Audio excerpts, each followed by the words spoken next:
ശേഷം മത്തായി എഴുതിയ സുവിശേഷം 16-ാം അധ്യായത്തിന്റെ 13 മുതലുള്ള വാക്യങ്ങൾ. മത്തായി എഴുതിയ സുവിശേഷം 16-ന്റെ 13, 14, 15 വാക്യങ്ങൾ. അത് നമുക്ക് എല്ലാവർക്കും വളരെ സുപരിചിതമായ, നമ്മൾ അനേക ദൈവശബ്ദങ്ങൾ കേട്ട, അനേക ദൂതുകൾ കേട്ട ഒരു വചനമാണ്. എങ്കിലും അതിനകത്ത് നിന്ന് ചില കാര്യങ്ങൾ പറഞ്ഞ് ഞാൻ നിങ്ങൾക്ക് വേണ്ടി പ്രാർത്ഥിക്കാൻ ആഗ്രഹിക്കുന്നു.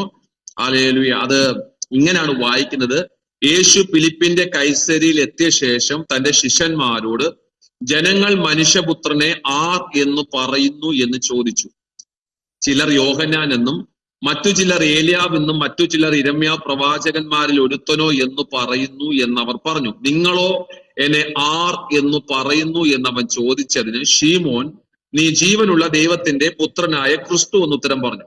യേശു അവനോട് പറയുന്നൊരു കാര്യം, നീ ഭാഗ്യവാൻ, ജഡരക്തങ്ങളല്ല സ്വർഗസ്ഥനായ എന്റെ പിതാവ് അത്ര നിനക്ക് വെളിപ്പെടുത്തി തന്നത്. നീ പത്രോസാകുന്നു, ഈ പാറമേൽ ഞാൻ എന്റെ സഭയെ പണിയും, പാതാളത്തിന്റെ ഗോപുരം അതിനെ ജയിക്കത്തില്ല. നല്ലൊരു ആമേൻ പറഞ്ഞാട്ടെ. ഈ വചനത്തിനായി നല്ലൊരു ആമേൻ പറഞ്ഞാട്ടെ. ആ ആമേൻ നിങ്ങളുടെ വീട് കേൾക്കട്ടെ. നിങ്ങൾ വായികളെ തുറന്ന് നിങ്ങളുടെ വീടുകൾ കേൾക്കത്തക്ക നിലവാരത്തിൽ ഈ വചനത്തിന് വേണ്ടി നല്ലൊരു ആമേൻ പറഞ്ഞാട്ടെ. ഈ വചനത്തിനകത്ത് ഞാൻ പറയുന്ന ദൈവശബ്ദങ്ങൾ അത് നിങ്ങളുടെ വീടിനകത്ത്, നിങ്ങളുടെ കുടുംബത്തിനകത്ത് ദൈവത്തെ തുറക്കും. ഞാൻ 100% ഒന്നും കൂടെ പറയുന്നു. ഞാൻ എന്താണോ ഇന്ന് ദൈവത്തിന്റെ ആത്മാവിന്റെ നിയോഗത്തിനകത്ത് നിന്ന് പറയുന്നത്, ആ ദൈവശബ്ദങ്ങൾ നിങ്ങളുടെ വീടിനകത്ത് കർത്താവ് അസാധാരണമായ നിലയിൽ തുറന്നു തരും. അവിടെ യേശു തന്റെ ശിഷ്യന്മാരോട് ഫിലിപ്പിന്റെ കൈസരിൽ എത്തിയ ശേഷം യേശു തന്റെ ശിഷ്യന്മാരോട് ചോദിക്കുന്ന ഒരൊറ്റ ചോദ്യം, ഈ ജനങ്ങൾ എന്നെ പറ്റി ആര് എന്ന് പറയുന്നു? ജനങ്ങൾ ആരെന്ന് പറയുന്നു? കാരണം കഴിഞ്ഞ ഒരു 3-3.5 വർഷക്കാലമായി ഞാൻ ഇവരോട് കൂടെ നടക്കുക. ഒരു 3 വർഷക്കാലമായി ഞാൻ ഇവരുടെ കൂടെ നടക്കുക.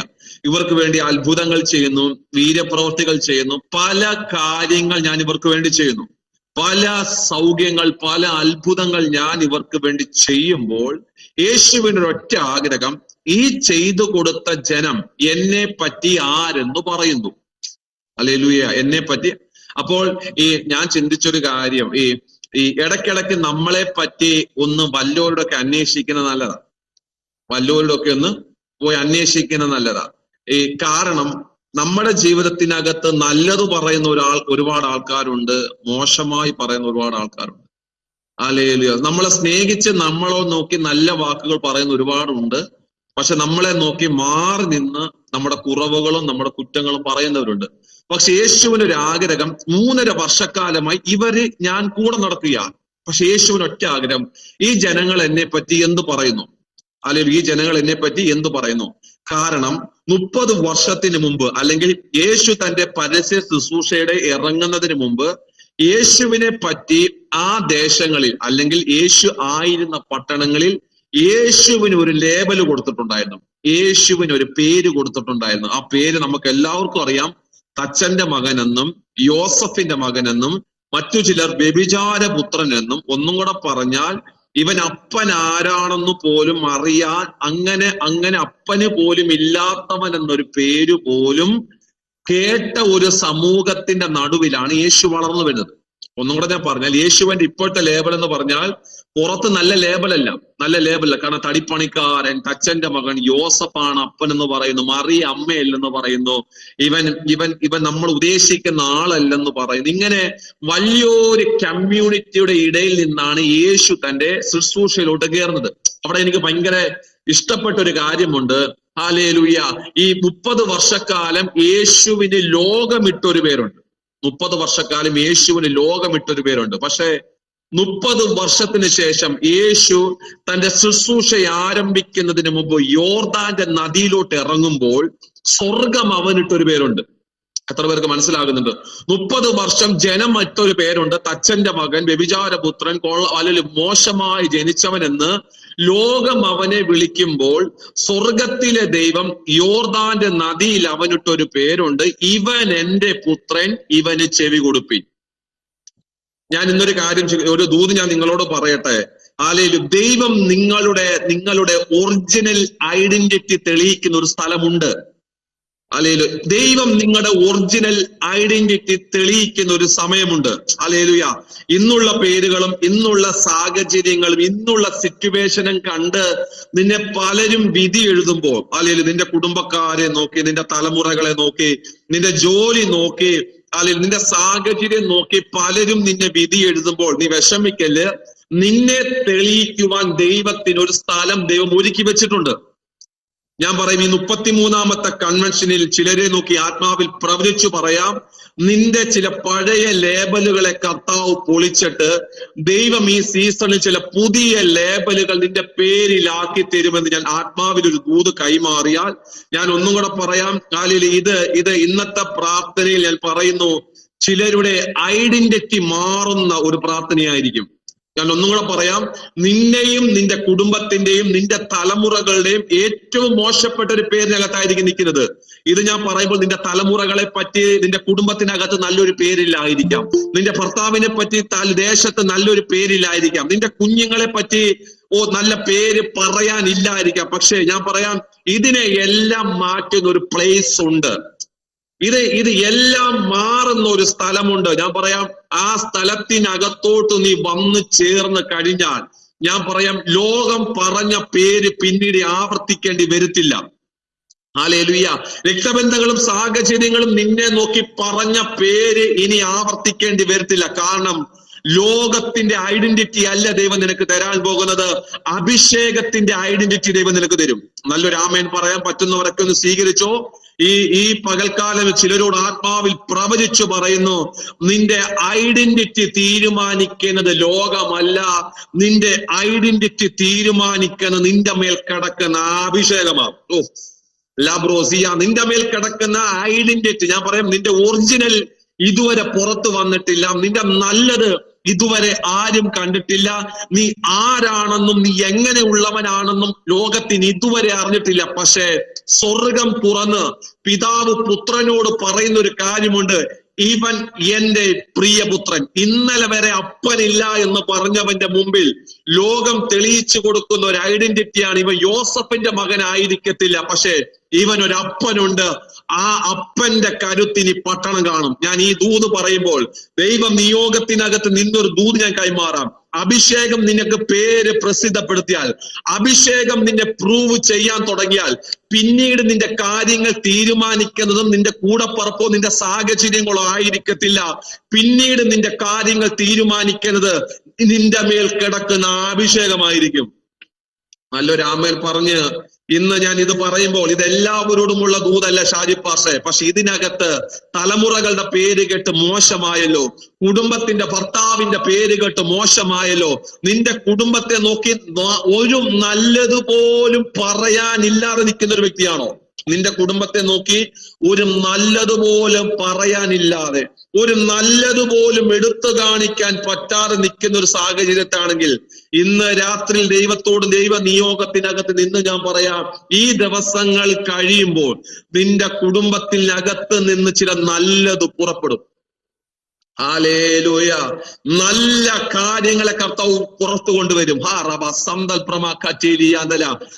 എന്റെ വ്യക്തിപരമായ ജീവിതത്തിനകത്ത് എനിക്ക് എന്റെ കൂടപ്പറപ്പുകളും എനിക്കൊരു നാട്ടുകാർ ഇട്ടൊരു പേരുണ്ടായിരുന്നു, എനിക്കിട്ടൊരു പേര്, ഒരു വട്ടപ്പേരുണ്ടായിരുന്നു. ആ പേരിലാണ് ഞാൻ ഒരു സമയത്ത് ഞാൻ എന്റെ ദേശത്ത് അറിയപ്പെട്ടത്. പക്ഷേ എപ്പോൾ ദൈവവുമായിട്ടുള്ള ഒരു കൂട്ടിമുട്ടൽ എന്റെ ജീവിതത്തിനകത്ത് നടന്നു, എപ്പോഴും ദൈവത്തിന്റെ ശബ്ദം എന്റെ അകത്ത് വന്നിറങ്ങിയോ, അന്നു മുതൽ എന്റെ പഴയ ഐഡന്റിറ്റി ഞാൻ പോലും അറിയാതെ ദൈവം പൊളിച്ചു കളഞ്ഞു. ഞാൻ നിങ്ങളോടൊരു കാര്യം പറയട്ടെ, ദൈവത്തിന്റെ വചനത്തിനകത്ത് നിങ്ങൾക്ക് തന്നിരിക്കുന്ന ഒരു ഐഡന്റിറ്റി ഞാൻ പറയാം. മുമ്പേ നിങ്ങൾ അന്ധകാരത്തിനും ഇരുട്ടിന്റെ ശക്തികളിലും ഈ ലോകത്തിന്റെ കാലഗതിയിലും നടന്നവരാ. പക്ഷേ യേശുവിനെ കൈവശമാക്കിയപ്പോൾ, യേശുവിനെ സ്വന്തം രക്ഷിതാവായി സ്വീകരിച്ചപ്പോ നിങ്ങളുടെ ഐഡന്റിറ്റി എന്ന് പറയുന്നത് അന്ധകാരം നിറഞ്ഞ ഐഡന്റിറ്റി അല്ല, നിങ്ങൾക്ക് ദൈവം തന്നിരിക്കുന്ന ഐഡന്റിറ്റിയാണ് പുത്രൻ എന്ന ഐഡന്റിറ്റി. ഇന്ന് രാത്രി ഞാൻ ചിലരോട് ഞാൻ പറയാം, ഈ സീസണിൽ ദൈവം നിനക്ക് പുത്രന്റെ ഐഡന്റിറ്റിയിൽ നീ ജീവിക്കാൻ തുടങ്ങിക്കഴിയുമ്പോൾ പൈശാചിക ലോകം നിന്നെ കണ്ട് പേടിക്കും. ഇന്ന് രാത്രി ആരോടാ ഞാൻ ദൂത് കൈമാറുന്നത്? ലാബ്രൂസിയാദ് ഇന്ന് പകൽക്കാലം എന്നോട് കർത്താവ് പ്രവചിക്കാൻ പറയുന്നു, ചിലതിന്റെ ലേബലുകൾ കർത്താവ് മാറ്റും. ചില ലേബലുകൾ മാറും. ഹല്ലേലൂയ. ഞാൻ പറയുന്നത് ആത്മാവിൽ വിശ്വസിച്ചോ, ചിലരുടെ കുടുംബത്തിന്റെ ലേബലുകൾ മാറും. ഞാൻ പറയും, എന്നോട് പരിശുദ്ധാത്മാവ് പ്രവചിക്കാൻ പറയുന്നു, ഈ ഒരു പേരെഴുതി, ഒരു വീടിന്റെ പേരെഴുതി ഈ ദിവസങ്ങളിൽ ആരെങ്കിലും പ്രാർത്ഥിക്കുന്നുണ്ടെങ്കിൽ ഞാൻ അവരോട് പ്രവചിച്ചു പറയുന്നു, നീ ഹൃദയത്തിനകത്ത് കണ്ട ആ പേര് നിന്റെ പുതിയ വീടിന് നീ ഇട്ടിരിക്കും. ഒന്നും കൂടെ പറഞ്ഞാൽ, യേശുവിന്റെ നാമത്തിൽ നിന്റെ ഹൃദയത്തിനകത്ത് നീ എഴുതി വെച്ച് പ്രാർത്ഥിക്കുന്ന ആ വീടിന്റെ പേര് ഈ ദിവസങ്ങളിൽ ആത്മാവ് പ്രവചിക്കാൻ പറയുന്നു, നിന്റെ പുതിയ വീടിന് ദൈവം നിന്നെ കൊണ്ട് ആ പേരിടിയിപ്പിക്കുന്ന നിലവാരത്തിൽ. ഓ ഹല്ലേലൂയ. സരിത ആ ഡിബേസി കാണുന്നവരോട് ഞാൻ ആത്മാവിൽ പ്രവചിച്ചു പറയുന്നു, ദൈവം നിങ്ങളുടെ കുടുംബത്തെ ദൈവം ഒരു പുതിയൊരു സിസ്റ്റത്തിലോട്ട് പരിശുദ്ധാത്മാവ് നിങ്ങളെ കയറ്റാൻ പോകും. ഒന്നുകൂടെ പറഞ്ഞാൽ, ഞാൻ ഇപ്പോൾ നിങ്ങളെ നോക്കി ആത്മാവിൽ പ്രവചിച്ചു പറയുന്നു, എഴുതി വെച്ചോ, നിങ്ങൾക്ക് വേണ്ടി പഴയതിൽ നിന്നൊരു പുതിയതിലോട്ട്. ഒന്നും കൂടെ പറഞ്ഞാൽ, ദൈവം നിങ്ങളെ പുതിയ ഒരു പ്രതലത്തിലോട്ട് കർത്താവ് കൊണ്ടുപോകാൻ ആഗ്രഹിക്കുന്നു. ആ കൊണ്ടുപോകുമ്പോൾ സഹോദരി, നിങ്ങളോട് ഞാൻ പ്രവചിച്ചു പറയുന്നു, നിങ്ങളെ അകത്ത് കിടന്ന ആ വീടിന്റെ സ്വപ്നത്തിന് നിങ്ങൾ പേരിടുന്നത് പോലെ ഇന്ന് രാത്രിയിൽ ചില ഐഡന്റിറ്റികൾ കർത്താവ് തരുന്ന രാത്രിയാകട്ടെ. ആത്മാവിൽ എത്ര പേര് പ്രാർത്ഥിക്കും? ആത്മാവിൽ എത്ര പേരെന്ന് പ്രാർത്ഥിക്കും? നോക്കണമേ, 30 വർഷം തച്ചന്റെ മകനെന്നും വ്യഭിചാരപുത്രനും രോഗം വിളിച്ചവനെ യോർദാന്റെ നദിക്കരയിലോട്ട് കൊണ്ടുവന്നിട്ട് ഇട്ടൊരു പേരാണ്, ഇവൻ എന്റെ പ്രിയപുത്രൻ, ഞാൻ ഇവനിൽ പ്രസാദിച്ചിരിക്കുന്നു. ഹല്ലേലൂയ. നോക്കണമേ, പിന്നീടുള്ള ശുശ്രൂഷയിലോട്ട് യേശുവും തന്റെ ശിഷ്യന്മാരും കൂടെ നടന്നു പോകുകയാണ്. യേശുവും ശിഷ്യന്മാരോടും കൂടെ നടന്നു പോകുമ്പോൾ കുറെ കഴിഞ്ഞ ശേഷം യേശു ഫിലിപ്പിന്റെ കൈസരിയിൽ എത്തിയപ്പോൾ യേശുവിന് ഒരൊറ്റ ആഗ്രഹം, ഈ ജനം എന്നെ പറ്റി ആരെന്ന് അറിയുന്നു, ഈ ജനം എന്നെ പറ്റി ആരെന്ന് പറയുന്നു. അപ്പോൾ ചിലര് പറയുന്ന ഒരു കാര്യം, ചിലർ യോഹന്നാൻ എന്ന് പറയുന്നു, ചിലര് പ്രവാചകന്മാരിൽ ഒരുത്തനെന്ന് പറയുന്നു, ചിലർ ഇരമ്യാവെന്ന് പറയുന്നു, ചിലര് പഴയ നിയമത്തിലെ പല പ്രവാചകന്മാരുടെയും പല നേതാക്കന്മാരുടെ പേര് പറഞ്ഞിട്ട് യേശു പറയുന്ന ഒരു കാര്യമുണ്ട്. ഓക്കെ, ജനങ്ങൾ പറഞ്ഞത് അവിടെ നിൽക്കട്ടെ, ജനങ്ങൾ പറഞ്ഞത് അവിടെ നിൽക്കട്ടെ, എനിക്ക് കേൾക്കേണ്ടത് നിങ്ങൾ എന്നെ പറ്റി ആരെന്ന് പറയുന്നു. കാരണം ഞാൻ ആഗ്രഹിച്ച ഒരു ഉത്തരമുണ്ട്, ഞാൻ ഹൃദയത്തിനകത്ത് പ്രതീക്ഷിച്ച ഒരു ഉത്തരമുണ്ട്. അത് ജനങ്ങളിൽ നിന്ന് എനിക്ക് കിട്ടിയില്ല. കാരണം അവരപ്പം കൊണ്ടും സൗഖ്യം കൊണ്ടും അവർ തൃപ്തരായി പോയി. ആ തൃപ്തിയിൽ നിന്ന് വന്ന പേരാണ് യോഹന്നാൻ, ഇരമ്യാവ്. പക്ഷെ അതൊക്കെ അവിടെ നിൽക്കുമ്പോൾ യേശുവിന് ഒരൊറ്റ ആഗ്രഹം, ഇവരെക്കാൾ അധികം കൂടെ എന്നോട് കൂടെ നടക്കുന്ന നിങ്ങളാണല്ലോ, നിങ്ങൾ എന്നെ പറ്റി ആരെന്ന് പറയുന്നു. ഇന്ന് ഈ ഉപവാസ പ്രാർത്ഥനയിൽ പരിശുദ്ധാത്മാവ് ചിലരോട് ചോദിക്കുന്ന ഒരു ചോദ്യം, ഈ പ്രാർത്ഥനയിൽ നിങ്ങൾക്ക് നിങ്ങളുടെ ദൈവത്തെ പറ്റി എന്താണ് പറയാനുള്ളത്? ഇന്ന് രാത്രി ഞാൻ പറയാം, ഒരു പുതിയ വെളിപ്പാട് ദൈവം നിനക്ക് ഈ കൺവെൻഷൻ മീറ്റിങ്ങിനകത്ത് കർത്താവ് നിനക്ക് തരും. ഞാൻ ഒന്നും കൂടെ പറയാം, ഒരു പ്രവാചകന്മാരും പ്രവചിച്ചിട്ടില്ലാത്തതും ഒരു പാസ്റ്റർമാരും പ്രസംഗിച്ചിട്ടില്ലാത്തതും പോലെയുള്ള ചില പുതിയ റെവലേഷനുകൾ കർത്താവ് ഈ സീസണിൽ നിന്റെ ആദരത്തിനകത്തൂടെ ദൈവം തുറക്കും. എത്ര പേര് ആമേൻ പറയുന്നുണ്ടെന്ന് എനിക്കറിയത്തില്ല. പക്ഷെ ദൈവ നിയോഗത്തിനകത്ത് നിന്ന് ഞാൻ പറയുന്നത്, കുറെ പഴയ പ്രസംഗങ്ങൾ കേൾക്കാനല്ല ഈ കൺവെൻഷൻ നടത്തിയിരിക്കുന്നത്. കുറെ പഠിച്ചു വെച്ച പ്രസംഗങ്ങൾ അതേ രീതിയിൽ പ്രസംഗിക്കാനല്ല ഈ മീറ്റിംഗ് നടത്തി വെച്ചിരിക്കുന്നത്. ഇന്ന് ഈ രാത്രി ഞാൻ പ്രവചിച്ചു പറയാം, ഈ കൺവെൻഷൻ തീരുന്നതിന് മുമ്പ് അല്ലെങ്കിൽ ഈ പ്രയർ കഴിയുന്നതിന് മുമ്പ് ഒരു പുതിയ വെളിപ്പാടിലോട്ട് കർത്താവ് ചിലരെ കൈപിടിച്ചു കയറ്റും. ഞാൻ ഒന്നും കൂടെ പറയാം, ഒരു തലമുറയ്ക്ക് വെളിപ്പെടുത്തി കൊടുത്തിട്ടില്ലാത്ത, ഒരു തലമുറയ്ക്ക് ഇതുവരെ കാണിച്ചു കൊടുത്തിട്ടില്ലാത്ത, യേശുവിന്റെ നാമത്തിൽ ഒരു തലമുറയ്ക്ക് ഇതുവരെ കാണിച്ചു കൊടുത്തിട്ടില്ലാത്ത പുതിയ റെവലേഷനുകൾ കർത്താവ് നിനക്ക് തരും. അവിടെ എനിക്ക് ഭയങ്കരമായിട്ട് ഇഷ്ടപ്പെട്ട ഒരു കാര്യം, യേശു ചോദിക്കുന്ന ഒരു ചോദ്യമുണ്ട്, ഇവരെന്നെ പറ്റി പറയുന്നത് അവിടെ നിൽക്കേണ്ടത്, പക്ഷെ എനിക്ക് നിങ്ങൾ ആരാണ്, അല്ലെങ്കിൽ നിങ്ങൾ ആരാണെന്ന് എനിക്കറിയണം. ഇന്ന് കർത്താവ് ചിലരോട് ചോദിക്കുന്ന ഒരു ചോദ്യം, ഈ ഗൂഗിൾ മീറ്റ് ചിലരോട് ചോദിക്കുന്ന ഒരു ചോദ്യം, ഹല്ലേലൂയ, നിങ്ങൾ പണ്ട് കേട്ടതും പണ്ട് പഠിച്ചതുമായ കാര്യങ്ങൾ കേട്ട് ഞാൻ മടുത്തു, ഞാൻ കേട്ട് അത് തഴമ്പിച്ചു. പക്ഷേ ഈ തലമുറയിൽ എന്നെ പറ്റി പുതിയത് പറയുന്ന ജനറേഷനുകളില്ല. എത്ര പേര് ആമേൻ പറയുന്നുണ്ട്? ഹല്ലേലൂയ. എന്നെ പറ്റി പുതിയ വെളിപ്പാടുകൾ പറയുന്ന തലമുറ എനിക്കില്ല. ഇന്ന് രാത്രി ഞാൻ പറയാം, ഹല്ലേലൂയ, യഹോവയുടെ ഇടയനാന്ന് ദാവീദിന് പറയാൻ പറ്റും. ഓരോ ഭക്തന്മാർക്കും ഓരോ വെളിപ്പാടുകൾ പറയാനുണ്ട്. ഞാൻ പറയാം, വേദപുസ്തക ചരിത്രം പഠിച്ചാൽ ഓരോ ഭക്തന്മാർക്കും അവരുടേതായ വെളിപ്പാടുകൾക്ക് അവർക്കുണ്ട്. ആ വെളിപ്പാട് വെച്ച് അവർ പലതും തുറന്നു. പക്ഷെ ഈ സീസണിൽ അവര് പറഞ്ഞ സെയിം വെളിപ്പാട് പറയാനല്ല ദൈവം നിന്നെ ആക്കി വെച്ചിരിക്കുന്നത്. ഈ കാലഘട്ടത്തിനകത്ത് ആരും പറഞ്ഞിട്ടില്ലാത്ത വെളിപ്പാടുകൾ നീ പറയാൻ തയ്യാറാണെങ്കിൽ എഴുതി വെച്ചോ. ഞാൻ പറയും, ഈ സീസണിൽ ആർക്കും കൊടുത്തിട്ടില്ലാത്ത പുതിയ താക്കോലുകളെ കർത്താവ് നിനക്ക് തരും. നല്ലൊരു ആമേൻ പറഞ്ഞ് സ്വീകരിക്കണം. ഈ ഉപവാസ പ്രാർത്ഥനയിൽ ഞാൻ ചിലരോട്, ഇതിനകത്തിരിക്കുന്ന ശുശ്രൂഷകന്മാരോട് ഞാൻ പറയാം, നിനക്കിനി പഠിച്ച് പ്രസംഗിക്കേണ്ടി വരത്തില്ല. നീ കാണാതെ പഠിച്ചത് പ്രസംഗിക്കേണ്ടി വരത്തില്ല. നീ എഴുതി വെച്ചത് പ്രസംഗിക്കേണ്ടി വരത്തില്ല. ഈ സീസണിൽ ആത്മമണ്ഡലത്തിലെ ദൈവത്തിന്റെ ഹൃദയങ്ങളുടെ മർമ്മങ്ങളുടെ രഹസ്യങ്ങളെ പിടിച്ചുകൊണ്ടുവരുന്ന ഒരു തലമുറയെ ദൈവം അന്വേഷിക്കുന്നുണ്ട്. ആ തലമുറയിൽ നിനക്കൊന്ന് എഴുന്നേറ്റ് നിൽക്കാൻ പറ്റിയ, ഞാൻ പറയാം, ഒരു ആൾക്കും കൊടുത്തിട്ടില്ലാത്ത രഹസ്യങ്ങളെ ഞാൻ നിന്റെ അതരത്തിനകത്തൂടെ കർത്താവ് പറഞ്ഞു തരും. ഒന്നുകൂടെ പറഞ്ഞാൽ, ഈ പ്രാർത്ഥനയിൽ നിങ്ങൾക്ക് പ്രാർത്ഥിക്കാൻ പറ്റുന്നെങ്കിൽ പ്രാർത്ഥിച്ചോ. ഈ ദിവസങ്ങളിൽ ചിലരുടെ പ്രാർത്ഥനാ ശൈലികൾ മാറും, ചിലരുടെ പ്രസംഗത്തിന്റെ ശൈലികൾ മാറും, ചിലരുടെ അന്യഭാഷയുടെ ശൈലികൾ മാറും. അതിന്റെ പുറകിൽ ഒറ്റ കാര്യം, നിന്റെ ദൈവം നിനക്ക് ആരാണെന്നുള്ള വെളിപ്പാടാണ് ചിലതിനെ നിന്റെ മുമ്പിൽ തുറന്നിട്ട് തരുന്നത്. എത്ര പേര് ആമേൻ പറയുന്നുണ്ട്? എത്ര പേര് ആമേൻ പറയുന്നുണ്ട്? ഈ നിങ്ങൾ ഉദ്ദേശിച്ചൊരു പ്രസംഗമാണോ ഇല്ലെന്ന് എനിക്കറിയത്തില്ല. പക്ഷേ ഇതിനകത്തിരിക്കുന്ന ചില തലമുറയോട് ഞാൻ പറയുന്നു, ദൈവത്തിന്റെ ഹൃദയത്തിന്റെ രഹസ്യങ്ങളെ കണ്ടുപിടിക്കുന്ന ഒരു തലമുറ ദൈവത്തിന് വേണം. മനസ്സിലാകുന്നുണ്ടോ? എല്ലാവരും ചെയ്തതുപോലെ റിച്ചു ചെയ്യാൻ ആളെ ദൈവത്തിന് വേണ്ട. റിക്കി മോനെ, എല്ലാവരും ചെയ്തതുപോലെ കാണാനും പ്രസംഗിക്കാനും കീബോർഡ് വായിക്കാനും വർഷിപ്പ് ചെയ്യാനും വേണ്ട. ആവർത്തിക്കുന്ന ഒരു തലമുറയെ ദൈവത്തിന് വേണ്ട. ചെയ്തത് വീണ്ടും വീണ്ടും ചെയ്യാൻ ഒരു തലമുറയെ ദൈവത്തിന് വേണ്ട.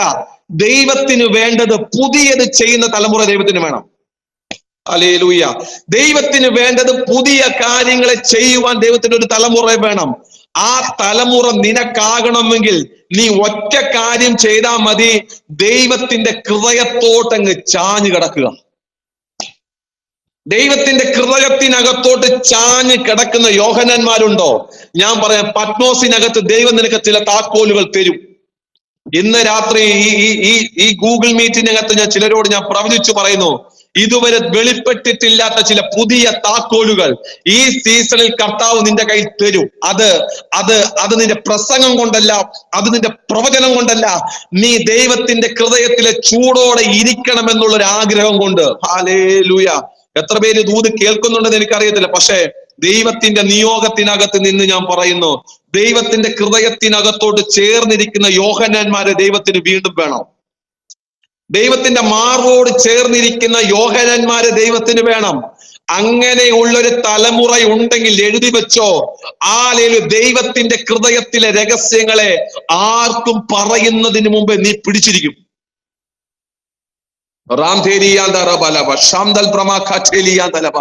ഇവിടെ യേശു ചോദിക്കുന്ന ഒരു ചോദ്യം, ഈ ജനങ്ങൾ എന്നെ പറ്റി ആരെന്ന് പറയുന്നു? ജനങ്ങൾ എന്നെ പറ്റി ആരെന്ന് പറയുന്നപ്പോൾ ഈ എല്ലാവരും 11 പേര് നിശബ്ദമാ. 11 പേർക്ക് മറുപടി ഒന്നും പറയാനില്ല. പക്ഷെ അതിനകത്ത് പത്രോസ് ഒരു കാര്യം എഴുന്നേറ്റ് നിന്ന് ചാടി പറയുന്ന ഒരു കാര്യമുണ്ട്, കർത്താവേ, നീ ഇവർക്ക് യോഹന്നാനും, നീ ഇവർക്ക് ഇരമ്യാവും, നീ ഇവർക്ക് പ്രവാചകനുമൊക്കെയാ. പക്ഷെ എന്നെ സംബന്ധിച്ചിടത്തോളം നീ യോഹന്നാനുമല്ല, നീ ഇരമ്യാവുമല്ല, നീ ജീവനുള്ള ദൈവത്തിന്റെ പുത്രനായ ക്രിസ്തു. നോക്കണമേ, ഇത് ചിന്തിക്കേണ്ട. എനിക്ക് ഭയങ്കരമായിട്ട് ഇഷ്ടപ്പെട്ട ഒരു കാര്യം, ഷാജിച്ച, എനിക്ക് ഭയങ്കരമായിട്ട് ഇഷ്ടപ്പെട്ട ഒരു കാര്യം നോക്കണമേ. ഒരു തലമുറ ഭൂമിയിൽ നിന്ന് പിതാവിന്റെ ഹൃദയത്തിലെ രഹസ്യങ്ങളെ പിടിച്ചുകൊണ്ടുവരികയാ. മനസ്സിലായില്ല? അല്ലല്ലോ, പുത്രൻ അടുത്ത് നിൽപ്പോണ്ട് പുത്രനും പിതാവിനും മാത്രം അറിയാകുന്ന രഹസ്യം. പിതാവിനും പുത്രനും പരിശുദ്ധാത്മാവിനും മാത്രം അറിയാകുന്ന ഒരു രഹസ്യത്തെ കൂടെ നടക്കുന്ന പത്രോസ് പെട്ടെന്ന് പിടിച്ചെടുക്കുകയാണ്. എനിക്ക് ഭയങ്കര ഇഷ്ടപ്പെട്ടു. ഇത് ഈ തലമുറയാണ് അച്ഛാ ഈ പ്രാർത്ഥനയിൽ എഴുന്നേൽപ്പിക്കാൻ പോകുന്നത്. ഈ പ്രാർത്ഥനയിൽ ഇങ്ങനത്തെ തലമുറകൾ എഴുന്നേൽക്കണം. മനസ്സിലാകുന്നുണ്ടോ? പിതാവിനും പുത്രനും പരിശുദ്ധാത്മാവിനും വേറെ ആർക്കും അറിയത്തില്ല, വേറെ ഒരു മനുഷ്യനും അറിയത്തില്ല. പക്ഷെ യേശുവിന്റെ കൂടെ നിൽക്കുന്ന പത്രോസ് പിതാവിന്റെ ഹൃദയത്തിലെ രഹസ്യങ്ങളെ ഒറ്റയടിക്ക് പിടിച്ചെടുക്കുക. ഞാൻ പറയാം, അത് ആരാണ്? പാൻ എന്ന് പറയുന്ന ദൈവം. ഈ ദൈവവും കൈസരിയിലുണ്ട്. മൂന്നാമത്തെ ഒരു കൂട്ടം ഇസ്രായേൽ ജനത്തിന്റെ ബാൽ എന്ന് പറയുന്ന ദൈവങ്ങളാണ്. ബാൽ അതിന്റെ ഏകദേശം 13 വിഗ്രഹങ്ങളെ വാഴിച്ചൊരു സ്ഥലമാണ് കൈസരിയ.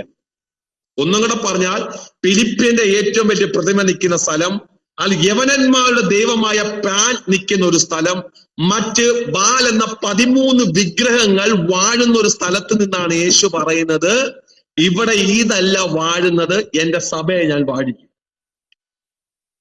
എത്ര പേർക്ക് മനസ്സിലാകുന്നുണ്ട്? ഇത്ര വലിയ പ്രതികൂലങ്ങൾ നിൽക്കുമ്പോഴും, ഇത്ര വലിയ ശക്തികൾ നിൽക്കുമ്പോഴും, ഇത്ര വലിയ സാമ്രാജ്യം പിശാച് പണിതുയർത്തുമ്പോഴും യേശു പറയുന്ന ഒരു കാര്യമാണ്, ഇവിടെ ഞാൻ എന്റെ സഭയെ പണിയും. എന്നിട്ട് യേശു പറയുന്ന ഒരു കാര്യമുണ്ട്, പാതാളത്തിന്റെ ഗോപുരങ്ങൾ അതിനെ ജയിക്കത്തില്ല. എത്ര പേർക്ക് മനസ്സിലാകുന്നുണ്ട്? ഒന്നുകൂടെ പറഞ്ഞാൽ, കൈസരിൽ ഭയങ്കര ഗോപുരങ്ങൾ പണിഞ്ഞിട്ടേക്കുക. ആ ഗോപുരങ്ങൾക്കെല്ലാം നെഗറ്റീവ് പേരാ കൊടുത്തിരിക്കുന്നത്. ഒന്നുകൂടെ പറഞ്ഞാൽ, അവിടെ നെഗറ്റീവ് വാഴുന്ന സ്ഥലമാണ്. ഈ നെഗറ്റീവ് വാഴുന്ന സ്ഥലത്താണ് യേശു പറയുന്നത്, ഇവിടെ ഞാൻ ചിലത് പണിയുന്നു. ഇന്ന് രാത്രി കർത്താവ് പറയുന്ന ഒരു ദൈവശബ്ദം, നീ നിന്റെ വെളിപ്പാട് പറയുന്നതും നീ ദൈവത്തിന്റെ ഹൃദയത്തിന്റെ രഹസ്യങ്ങൾ പിടിച്ചുകൊണ്ട് വരുന്ന സ്ഥലം സേഫായ സ്ഥലമല്ല. നിന്റെ പ്രതികൂലത്തിന്റെ നടുവിൽ നിന്ന് വേണം നീ ചിലത് പറയാൻ. എത്ര പേര് ആമേൻ പറയുന്നുണ്ട്? നിന്റെ സേഫായ സ്ഥലങ്ങളിൽ പ്രസംഗിക്കേണ്ട. ദൈവത്തിന്റെ ആഗ്രഹം ഏറ്റവും ഡേഞ്ചർ സോണിൽ നീ ആയിരിക്കുമ്പോൾ, ഒന്നുകൂടെ പറഞ്ഞാൽ, നീ ഏറ്റവും പ്രതികൂലത്തിനകത്തായിരിക്കുമ്പോൾ നീ എന്തു പറയുന്നുവോ അതാണ് ആത്മമണ്ഡലത്തിൽ ദൈവം എഴുതി തരുന്നത്. ഇന്ന് ഇതിനകത്തിരിക്കുന്ന ഒരു തലമുറയോട് ഞാൻ പറയുന്നു, എഴുതി വെച്ചോ, നിന്റെ രഹസ്യങ്ങളും നിന്റെ വെളിപ്പാടുകളും പിടിക്കുന്ന സ്ഥലം സേഫ് സോണിൽ നിന്നല്ല, നിന്റെ ഏറ്റവും പ്രതികൂലത്തിന്റെ അകത്ത് നിന്നായിരിക്കും നീ ദൈവത്തിന്റെ ഹൃദയത്തിലെ രഹസ്യങ്ങളെ പിടിച്ചു കൊണ്ടുവരുന്നത്. ഹല്ലേലൂയ. പൗലോസേ, കാരാഗ്രഹത്തിനകത്ത് ഏറ്റവും പ്രതികൂലമായിട്ട് കിടക്കുമ്പോഴല്ലേ എഫേസ്യർ, ഫിലിപ്പിയർ, കൊലോസ്യർ എന്ന് പറയുന്ന ഏറ്റവും ശക്തമേറിയ ലേഖനങ്ങളെ നീ പുറത്തു കൊണ്ടുവരുന്നത്. ഞാൻ പറയാം, നിന്റെ പ്രതികൂലമാണ് നിന്റെ വെളിപ്പാടിന്റെ കലവറകളെ നിനക്ക് സൂപ്പർ നാച്ചുറൽ ആയിട്ട് തുറന്നിരുന്നത്. പ്രശ്നമുള്ള സ്ഥലമാണ് നിനക്ക് വെളിപ്പാട് പ്രാപിക്കാനുള്ള ഏറ്റവും വലിയ സ്ഥലം എന്ന് പറയുന്നത്. ഇതിനകത്ത് വല്ലാത്ത പ്രശ്നത്തിനകത്ത് പോകുന്ന ആരെങ്കിലും ഉണ്ടോ? വല്ലാത്ത സാഹചര്യത്തിനകത്തൂടെ കടന്നു പോകുന്ന ആരെങ്കിലും ഉണ്ടോ? വിഷമിക്കല്, എഴുതി വെച്ചോ, നീ ആ പ്രശ്നം കഴിഞ്ഞ് പുറത്തിറങ്ങി വരുന്ന ഒരു സമയമുണ്ടെങ്കിൽ ഒരു തലമുറ പ്രാപിച്ചിട്ടില്ലാത്ത വെളിപ്പാടും കൊണ്ട് നീ പുറത്തു വരാവൂ. ഹല്ലേലൂയ. എത്ര പേര് ദൂതനെ വിശ്വസിക്കുന്നുണ്ട്? ഇതുവരെ ഒരു തലമുറ പ്രാപിച്ചിട്ടില്ലാത്ത രഹസ്യങ്ങളെ കൊണ്ട് നീ വരാകൂ. ഞാൻ പറയാം, നിന്റെ പ്രശ്നങ്ങൾ നിന്നെ തകർക്കാനല്ല, നിന്റെ വേദനകളും നിന്റെ കയ്പും നിന്നെ ഒതുക്കാനല്ല, നിന്റെ ജീവിതത്തിന്റെ ഇല്ലായ്മകളും വല്ലായ്മകളും നിന്റെ പരിഭവം കേൾക്കാനല്ല. ഇതുവരെ ഒരു സീസണിൽ ഒരു തലമുറ കേട്ടിട്ടില്ലാത്ത വെളിപ്പാടുകളെ പറയുവാൻ ഈ സീസണിൽ കർത്താവിന് ചിലതിനെ വേണം. എത്ര പേര് ആമേൻ പറയുന്നുണ്ട്? എനിക്കറിയത്തില്ല. ഭയങ്കര ദൈവനിയോഗത്തിനകത്ത് നിന്ന് ഞാൻ പറയുന്നു, ഒരു തലമുറയ്ക്ക് ചില അവകാശങ്ങളെ ദൈവം കൊടുക്കും. ഈ തലമുറയ്ക്ക് ദൈവം ചില അവകാശങ്ങളെ കൊടുക്കും. പത്രോസിനോട് പറയുന്ന ഒരു കാര്യമുണ്ട്, പത്രോസേ, ഈ പാറമേൽ ഞാൻ എന്റെ സഭയെ പണിയും, പാതാള ഗോപുരങ്ങൾ അതിനെ ജയിക്കത്തില്ല. എന്നിട്ട് യേശു പറയുന്ന ഒരു കാര്യം, പത്രോസേ, സ്വർഗരാജ്യത്തിൽ പിതാവിന്റെ കയ്യിൽ സാധനമുണ്ട്, ആ താക്കോലിനെ ഞാൻ നിനക്ക് തരിക. 11 പേര് കേൾക്കത്തക്ക നിലവാരത്തിൽ പത്രോസിന് സ്വർഗരാജ്യത്തിന്റെ അതോറിറ്റി എടുത്തു കൊടുക്കുക. നോക്കണം, സ്വർഗരാജ്യത്തിന്റെ അതോറിറ്റി ആ ഒരു മുക്കുവൻ പിടിച്ചോണ്ട് പോവുകയാണ്.